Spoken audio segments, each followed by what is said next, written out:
اس کے ساتھ ساتھ جو پاکستان تحریک انصاف کے لیے بری خبر ہے ڈیرہ اسماعیل خان کے حوالے سے بات کی جائے، کیونکہ جو ملک کی سطح پر جو حالات ہیں، جو سابق وفاقی وزیر ہے علی امین خان گنڈا پور، بلکہ یہ کہا جائے اگر ڈیرہ اسماعیل خان میں تحریک انصاف کا وجود ہے تو وہ شاید علی برادران کی وجہ سے، اور اس میں بھی صرف علی امین خان گنڈا پور جو متحرک ہیں ان کی وجہ سے ہے۔ اب جو ملک کی سیاسی صورتحال ہے، علی امین خان ظاہر ہے کبھی پشاور ہوتے ہیں، کبھی لاہور، کبھی اسلام آباد، خان صاحب کے ساتھ وہ مختلف کمیٹیوں کا حصہ بھی ہیں، تو اسی حوالے سے ان کا جو توجہ ہے وہ شاید ڈیرہ اسماعیل خان پہ اس قدر وہ توجہ اب نہیں دے پا رہے جس طرح وہ دیتے ہوتے تھے۔ ایک تو سوشل میڈیا کے حوالے سے بات کی جائے، لوگوں کو کافی شکایت ہے علی امین خان اب شاید وہ نہیں ہے واٹس ایپ گروپ میں جس طرح وہ ہوتے تھے، لوگوں کو جواب دیتے تھے، رپلائی دیتے تھے، رابطے میں رہتے تھے، تو اسی کی وجہ سے، توجہ نہ دینے کی وجہ سے کئی ایسے ہمیں جو ملتے بھی ہیں، کئی ایسے گفتگو بھی ہوتی ہے، کئی ہمیں اس قسم کی شکایات بھی آتی ہے تحریک انصاف کے لوگوں کی جانب سے کہ ہمیں وہ توجہ نہیں دی جا رہی جو ہم سے وعدے وعید کیے جاتے ہیں۔ خصوصاً اگر بات کی جائے جنرل کونسلر وغیرہ جو ہوتے ہیں، جو منتخب نمائندے ہوتے ہیں علاقے کے، ان سے وعدے وعید کیے جاتے ہیں، ظاہر ہے وہ عوام سے ووٹ لے کر الیکٹ ہوتے ہیں، اور عوام کی ان سے توقعات ہوتی ہیں علاقے کے حوالے سے، چاہے ترقیاتی کام ہو، صفائی کا نظام ہو، اور دیگر جو بھی معاملات ہوتے ہیں۔ اب یونین کونسل 5 کی اگر میں آپ کو مثال دوں، union council 5 Dera Ismail Khan city کی یونین کونسل ہے، اور انتہائی اہم یونین کونسل ہے، اور چاہے جنرل الیکشن ہو یا بلدیاتی الیکشن ہو، اگر کہا جائے سیاسی پارے یا ٹیمپو کہا جائے، وہ سٹی سے ہی بنتا ہوتا ہے۔ اب وہاں پر جو جنرل کونسلر بھی ہیں اور سرگرم بھی ہیں تحریک انصاف کے، جو حافظ محمد طیب صاحب، اگر بات کی جائے جو آپ نے دیکھا ہو، شاید ہم نے اپنی تاریخ میں نہیں دیکھا کہ اتنی بڑی کیبنٹ جو ڈسٹرکٹ ڈی آئی خان کی تحریک انصاف نے بنائی ہے، تقریباً 45-48 عہدیدار ہیں جو کابینہ بنائی گئی ہے، تو اس پہ بات یہی کی جاتی تھی کہ شاید جو ایکسیپٹڈ تھا، یہ ایکسیپٹ کیا جا رہا تھا کہ لانگ مارچ کے حوالے سے، کہ شاید اس لیے لوگوں کو زیادہ انگیج کیا گیا ہے تاکہ زیادہ سے زیادہ لوگوں کو اسلام آباد لے جایا جا سکے گا، اس لیے جو کابینہ ہے وہ کافی بڑی بنائی گئی تھی۔ تو وہ جو بندے حافظ طیب صاحب جس کی ہم بات کر رہے ہیں، وہ فنانس سیکٹری ہیں ضلعی کیبنٹ میں، تو انہوں نے باقاعدہ اپنا استعفیٰ بھی پیش کر دیا ہے، ان کے کچھ تحفظات، شدید تحفظات کا وہ اظہار کر رہے ہیں، بلکہ جو ہمارے ذرائع ہیں سورس بتاتے ہیں، جو ہم نے معلوم کرنے کی کوشش کی کیا مسائل ہیں ایسے جو تحریک انصاف کے لوگ جو ان کے ساتھ جڑے ہوئے تھے، علی امین خان کے ساتھ فرنٹ پر ہوتے تھے، وہ آخر کیوں چھوڑ رہے ہیں، جو ہمیں معلومات حاصل ہوئی ہیں اس کے مطابق یہی ہے کہ پاکستان تحریک انصاف کی جانب سے بھی آئندہ الیکشن کے لیے جو تیاریوں کا جو ماحول ہے، مختلف جوڑ توڑ ہو رہے ہیں، تو کچھ جمعیت کے لوگوں سے انہوں نے رابطے کیے ہیں، اور جو ان کے اپنے ساتھی ہیں جو مشکل وقت میں علی امین خان کے ساتھ ٹھہرتے تھے، ان کو نظر انداز کیا جا رہا ہے۔ اس میں یہ نہیں کہا جا سکتا کہ وفاقی وزیر سابق علی امین خان بھی اس چیز سے آگاہ ہوں، کیونکہ جو ان کی ٹیم ہے نیچے، کافی بڑی ایک ٹیم ہے، فوکل پرسن بھی بہت ہیں، سیکٹریز بھی بہت ہیں، اور اس کے اندر مقامی لوگوں کو اس میں بھی کوئی شک نہیں ہے نظر انداز کیا جاتا ہے، تو اسی حوالے سے ان کے تحفظات ہیں ان لوگوں سے، وہ ان کو بالکل نظر انداز کرتے ہیں، ان کے جو کام ہیں، مسائل ہیں، جو وعدے وعید ہیں، وہ شاید علی امین خان تک نہیں پہنچتے، بار بار انہوں نے جو شکایات کی ہے نہیں، تو جس وجہ سے انہوں نے دل برداشتہ ہو کر باقاعدہ تحریک انصاف سے انہوں نے استعفیٰ بھی دیا ہے، جو ہمیں ابھی تک معلومات ہے۔ اگر نہیں دیا تو ہمارا پلیٹ فارم حاضر ہے، اگر کسی کو بھی کوئی خدشات ہے وہ آ کر اس پہ اپنا بیان دے سکیں۔ اسی حوالے سے اگر اسی یونین کونسل سٹی 5 کی بات کی جائے، طارق خان گنڈا پور،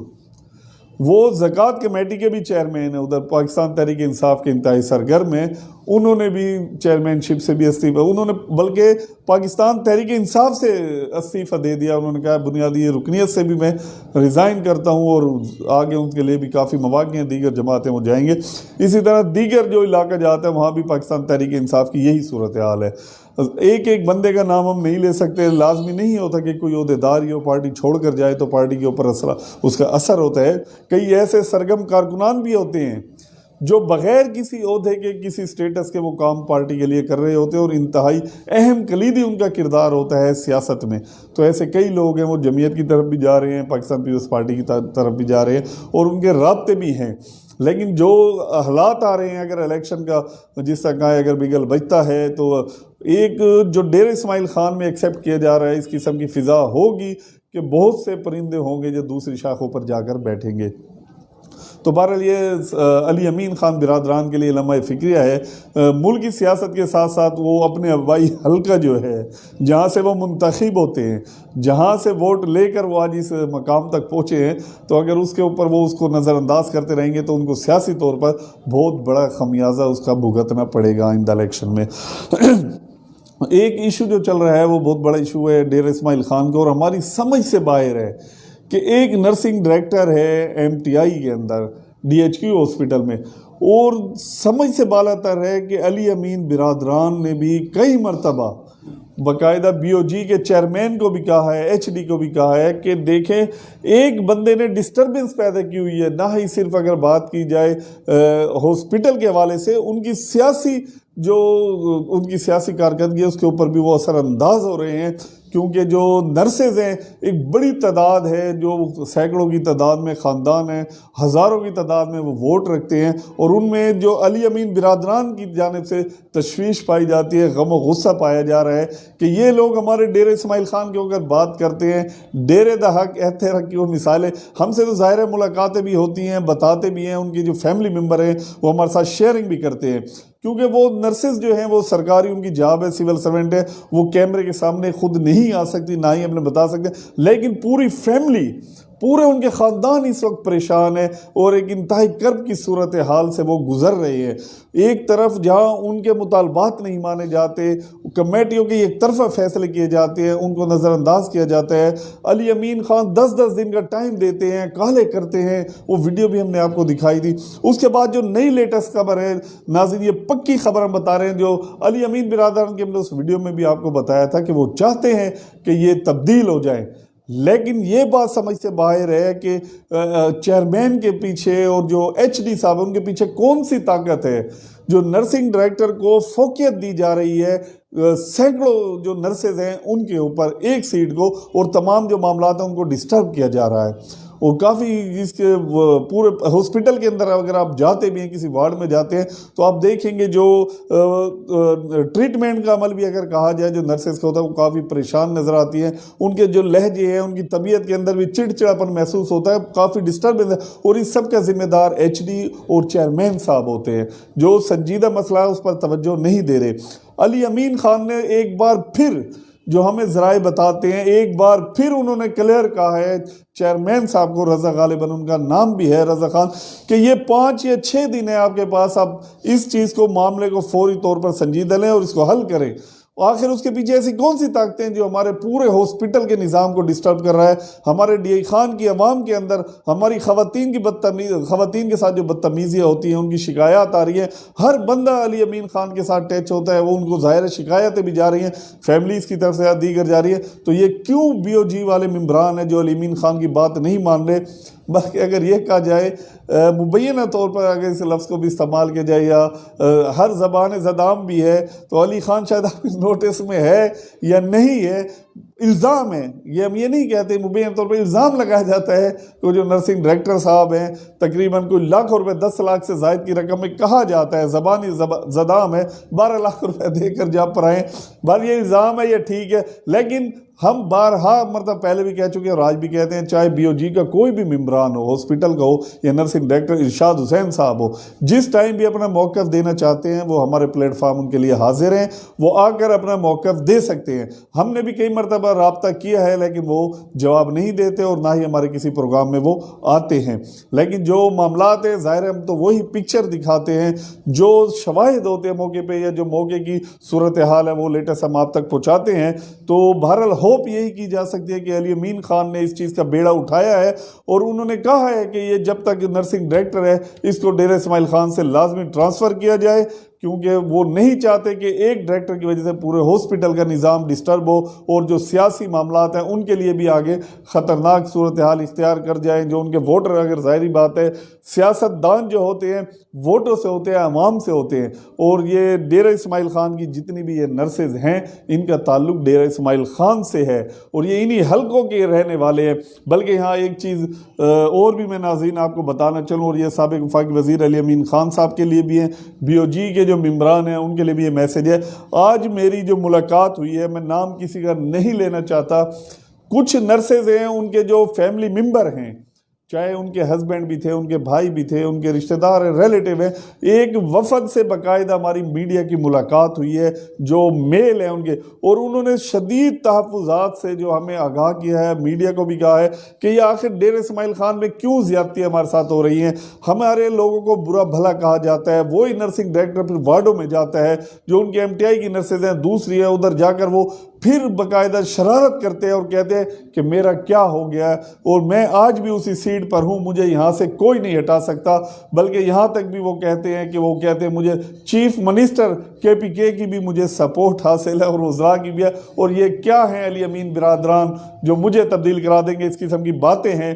جس طرح نے کہا کہ وہ اپنا موقف دینا چاہیں وہ بھی دے سکتے ہیں، یعنی وہ کھلا چیلنج کر رہے ہیں کہ علی امین برادران ہو یا کوئی بھی ہو، ان کا کچھ بھی نہیں کر سکتے۔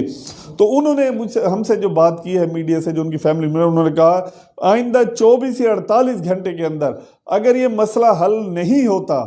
تو ہم سڑکوں پر آئیں گے، اپنے بچوں کے ساتھ آئیں گے، ہم اپنی جو خواتین ہیں نرسز ہیں ان کو سڑکوں پر نہیں لائیں گے جو ان کا کہنا تھا،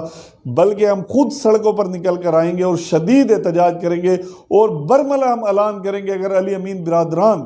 ہمارے مسائل حل نہیں کر سکتے، جو ہم آپ کو ووٹ دیتے آئے ہیں اور دے رہے تھے اور PTI کو ہم سپورٹ کرتے تھے، کھلا ہم اعلان کریں گے کہ ہم آج کے بعد PTI کا ہم بائیکاٹ کریں گے اور تحریک انصاف کو کسی قسم کا بھی ہم ووٹ نہیں دیں گے۔ جو ظاہر ہے اگر یہ صورتحال آتی ہے، جس طرح میں نے کہا سینکڑوں خاندان ہزاروں ووٹ بن جاتے ہیں، تو یہ علی امین خان برادران کو سیاسی طور پر نقصان ہوگا۔ اس کے ساتھ ساتھ اسی سے ایک اور ہمیں جو معلومات ملی ہے، جو BOG کی ایک جو ممبر بھی ہیں، فیمیل ہیں، غالباً میڈم نائلہ صاحب ہیں، وہ بھی ڈیرہ اسماعیل خان تشریف لا چکے ہیں، جو پچھلے دنوں میں نے بتایا تھا غالباً کینیڈا ہوتی ہیں، تو انہوں نے، اور ڈاکٹر مقبول صاحب ہیں باقاعدہ BOG کے ممبران ہیں، انہوں نے نرسنگ جو ہے اسٹاف ہے ان کی جو سینئر ہے نرسز، ان کو باقاعدہ بلایا ہے منڈے کے دن، یعنی کل سوموار والے دن، وہ اسی حوالے سے بیٹھ کر بات کرتے ہیں۔ اب اس میں یہ بھی ہو سکتا ہے کہ جو علی امین خان نے اسٹیپ اٹھایا ہے اور شدید سرزنش بھی کیا، اور انہوں نے کہا ہے کہ میں نرسز کا مسئلہ ہر صورت حل کراؤں گا، شاید ہو سکتا ہے اس حوالے سے کوئی بات چیت ہو، لیکن جو ہم تک بات پہنچی ہے وہ شاید BOG کے جو ممبران ہیں، جس طرح میں نے کہا کچھ تو ہے، کوئی تو ایسی ہے جس کی پردہ پوشی کی جا رہی ہے، جو معاملات ہیں اس کو ریموو نہیں کیا جا رہا۔ ڈیرہ اسماعیل خان وہ دوبارہ کوشش کرنا چاہتے ہیں کہ ارشاد حسین میں اور نرسز میں جو معاملہ ہے وہ حل ہو جائے، لیکن جو ابھی تک ہم نے دیکھا ہے نرسز کا ایک ہی موقف ہے کہ یہ بدتمیز ہے، یہ ہراساں کرتا ہے، ڈیرے والوں کو گالیاں دی ہیں، اس لیے ہم اس کو کسی صورت بھی ہم ادھر برداشت اس کو نہیں کر سکتے، اور اس کے حوالے سے انہوں نے جو شدید احتجاج بھی کیا ناظرین وہ بھی آپ کے سامنے ہے۔ اب یہ کل ہی ہوتا ہے کہ دیکھیں وہ علی امین خان کے جو علی امین برادران بھی کہا جائے، ان کے بھائی ابھی بھی منسٹر ہیں صوبائی کیبنٹ کو، تحصیل میئر بھی ہیں، ان کے حلقے ہیں، کیا اب ان کے جو وعدے ہیں دعوے ہیں ان کی لاج رکھی جاتی ہے، یا BOG علی امین خان کو جس طرح پہلے سرخ جھنڈی دکھاتے آ رہے ہیں ابھی بھی شاید ان کا کہنا نہ مانے۔ اس کے ساتھ ساتھ ڈیرہ اسماعیل خان میں جو ایک اور جو تشویشناک صورتحال جو ان دنوں میں اگر کہا جائے، اسی عشرے میں اگر کہا جائے، ایک تو یہ ہے کہ ہماری جو ایڈمنسٹریشن ہے پولیس کی وہ تبدیل ہوئی ہے، RPO صاحب بھی نئے آئے ہیں، DPO صاحب بھی نئے آئے ہیں، اور ابھی تک جو ان کی جانب سے میسج دیے جا رہے ہیں عوام کو حوصلہ بخش ہے اور اچھے ہیں، اطمینان بخش ہے، لیکن ظاہر ہے کہ کوئی بھی نئی کمان آتی ہے تھوڑا بہت ٹائم اس کو لگتا ہے، وہ تمام حالات دیکھتے ہیں اپنے ڈیرہ اسماعیل خان کے ڈسٹرکٹ لیول پر بھی اور ریجن کی سطح پر بھی، وہ تمام حالات اپنے دیکھیں گے، اس کے مطابق ہی تبدیلیاں وغیرہ یا جو بھی اصلاحات یا جو بھی انہوں نے اس کے اندر ڈسپلن یا اگر کہا جائے ایکشن لینا ہے یا دیگر جو بھی ہیں، وہ اس کے بعد ہی آگے یہ پروسیس ہوتا ہے، کیونکہ اب ڈیرہ اسماعیل خان کے اندر کچھ دنوں میں اب دیکھا یہی جا رہا ہے کہ جو چوریاں ہیں، ڈکیتی ہیں، ان کی شرح میں اضافہ ہو رہا ہے، تو لوگوں میں تشویش پائی جا رہی ہے، تحفظات پائے جا رہے ہیں۔ کئی لوگ ہمارے ساتھ میڈیا سے ٹچ ہوتے ہیں کہ آپ جس طرح پہلے آپ آواز اٹھاتے تھے کہ یہ چوریوں اور ڈکیتیوں کے خلاف، آج کل میڈیا وہ آواز کیوں نہیں بن رہا، اور خصوصاً ہمارے سوشل میڈیا کلب والے جو ممبران سے رابطے کرتے ہیں کہ آپ پولیس کے ساتھ آپ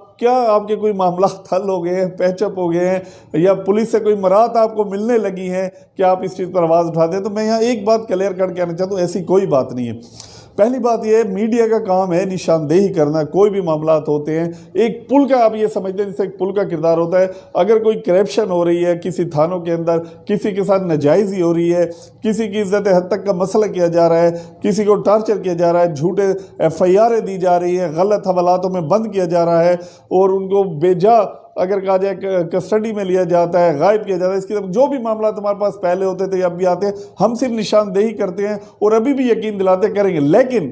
ایک چیز آپ کو دیکھنی چاہیے، جس طرح میں نے آپ کو کہا، آر پی او صاحب نئے آئے ہیں، ڈی پی او صاحب نئے آئے ہیں، اور ابھی جس وقت وہ آئے ہیں ابھی کوئی تبدیلیاں بھی انہوں نے نہیں کی۔ اگر وہی کہا جائے جو سابق ڈی پی او صاحب کی ٹیم ہے، ابھی تک وہی ڈسٹرکٹ ڈی آئی خان کے مختلف تھانوں میں وہی لوگ ہیں،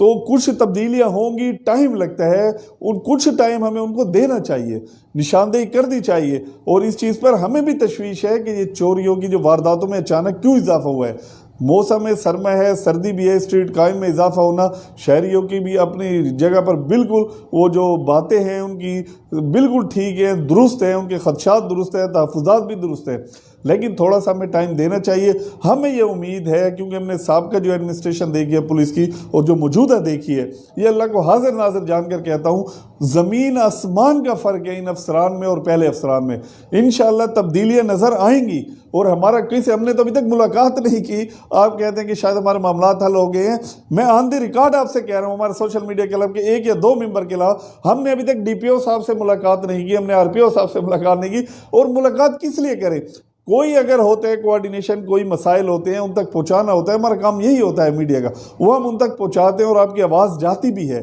تو اس چیز سے آپ بے فکر رہیں، سوشل میڈیا کلب کے جو ممبران ہیں وہ اسی عزم کے ساتھ ہیں، اپنی عوام کے ساتھ ہیں، اپنے علاقے کے مسائل کے ساتھ ہیں، اسی طرح کریں گے، لیکن تھوڑا سا ٹائم دیں، حوصلہ کریں، اس کے اچھے اثرات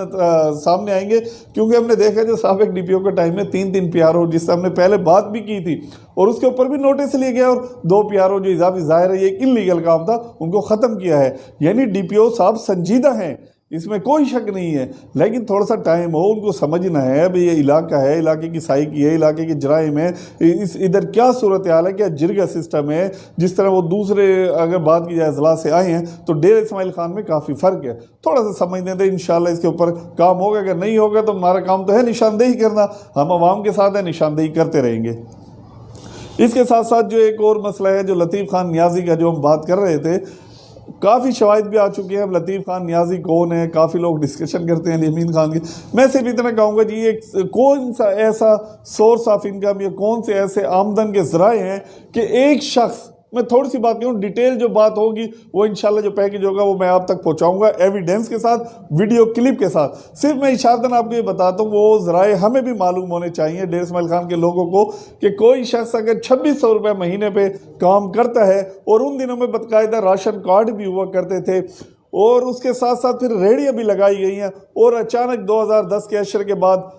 علی امین خان کے ساتھ ٹیچ ہوا جاتا ہے، اس کے بعد آج ان کے جو بنگلے ہیں کنال سے زائد میں اور جو رقبے ہیں، جو دیگر چیزیں ہیں، وہ ثبوت اکٹھے کرنے کی ہم کوشش کریں، کافی حد تک ہیں بھی، اور مزید بھی ہم کوشش کریں تاکہ کوئی ایسا چیز نہ ہو وہ یہ نہ کہہ سکے کہ یہ نہیں ہے یا یہ غلط رپورٹنگ کی ہے۔ اس کے ساتھ دوبارہ ہم یہ چیز بھی کہتے ہیں، لطیف خان نیازی ہو یا ان کے بھائی معین خان جو ایریگیشن کے اندر ہیں، اور وہ تو بعد میں باتیں ہوں گی، اگر یہ ڈکلیئر ہو جاتے ہیں، کنفرم ڈکلیئر ہو جاتے ہیں، ابھی ایک انکوائری ہے وہ چل رہی ہے، اس کے اوپر ابھی ہم بات نہیں کرتے، نہ یہ اس پر کوئی کسی قسم کے بزرگ یا میڈیا اگر یہ کہا جائے کہ سر انداز ہونے کی کوشش نہیں کرے، وہ معاملات ابھی اپنی جگہ پر موجود ہیں۔ تو اسی حوالے سے ہم دیکھتے ہیں آج وہ کروڑوں روپے جو ہو جاتے ہیں وہ کون سے ایسے ذرائع ہیں، اور شناخت بھی مل جاتی ہے۔ بہرحال یہ چیز ابھی پینڈنگ ہے، اس کے اوپر بھی ہم بات کریں گے، کیا کیا کیسے آئے ہیں پی ٹی آئی میں اور کہاں سے کہاں تک پہنچے، یہ کیا سفر ہے، یہ بھی آگے ہم بات کریں گے۔ اب جو سب سے بڑا مسئلہ ہے ناظرین، سب سے بڑا مسئلہ ہے ہمارے جو سیلاب آیا تھا ڈیرہ اسماعیل خان میں، اگر پورے ہم ڈسٹرکٹ ڈیرہ اسماعیل خان کی بات کریں، ابھی بھی جس طرح کہتے ہیں دسمبر کی یکبختہ سرد ہوائیں شروع ہو چکی ہیں، سردیوں شدید سردی کا موسم ہے، سر چھپانے کے لیے لوگوں کے پاس ابھی بھی جگہ نہیں ہے۔ جہاں تعمیراتی کام اگر کہا جائے وہ کام شروع نہیں ہوا، جو ان کا آبادکاری کا نظام ہے، اس کے ساتھ ساتھ سروے کیا گیا تھا۔ ابھی خصوصاً بات کی جائے پرو سرکل کے حوالے سے، مکڑ ہو گئے، دیگر علاقوں، سروے جہاں ہو رہے تھے ان سروے کو بیچ میں چھوڑ دیا گیا تھا، دوبارہ ان کے سروے نہیں کیے گئے۔ تحصیلدار کی جانب سے بھی اس قسم کی ہمارے پاس شکایتیں آتی ہیں، مختلف پٹواری ہیں، لوگ گلے شکوے کر رہے ہیں کہ سروے درمیان میں چھوڑ دیے گئے، ابھی تک سروے مکمل نہیں ہوئے۔ جب سروے مکمل نہیں ہوئے تو ان کو رقوم کہاں سے ملے گی؟ نہ خوراک کا جہاں ایک سائڈ پہ مسئلہ ہے، جو سردیوں کی جیسا میں نے کہا سخت سردیاں شروع ہو چکی ہیں، کیمپ نہیں ہیں، ابھی تک کئی ایسے علاقے جہاں ٹینٹ نہیں ہے، لوگ اپنی مدد آپ کے تحت علاقے کے لوگ، ڈیرہ اسماعیل خان کے مخیر لوگ ابھی تک جا رہے ہیں، کئی لوگ ہیں ابھی تک جا رہے ہیں علاقوں میں، لیکن سرکاری سطح پر وہ تسلی بخش کام نہیں ہو رہا، لوگوں کو شدید تحفظات ہے۔ تو ہمارے جتنے بھی منتخب نمائندے خصوصاً وفاقی حکومت اور صوبائی حکومت سے،